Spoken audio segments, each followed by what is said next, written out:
Здравствуйте, дорогие зрители, я Набиджон Юсупов с вами.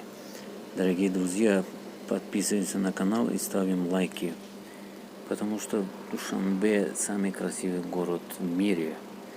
Если вы прилетите в Душанбе на самолете и никуда не будете выезжать за пределы города, что, собственно, и делают основные числа путешественников, собирая толку столицы государства. У вас останется о Таджикистане только положительное впечатление. Равно как у нас в стране, где есть Москва, а есть вся остальная Россия. В Таджикистане есть Душанбе, есть все остальные. Душанбе действительно производит впечатление, как современный, красивый, современный и чистый город. Чего никогда не скажешь о самом Таджикистане, посмотрев эти фотографии. Вы невольно зададитесь вопросом, какова она тогда едут к нам, если у них там все круто.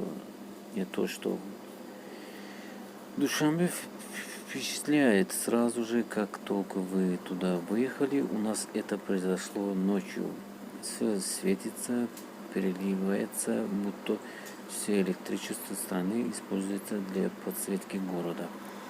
А так и есть в то время, как в большинстве поселков странно, либо нет электричества совсем, либо дается по расписанию. Тут жгут его налево и направо. Кстати, на данный момент мэром города является Рустам Эмомали, сын президента Таджикистана. К сожалению, ночью не удалось погулять и подробнее пофотать это благолепие из-за проливного дождя, но зато преподнесла подарок на следующий день.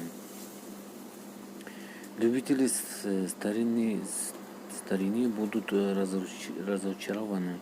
Ничего древнего, как в Узбекской Хиве, Бухаре и Самарканде, вы тут не увидите.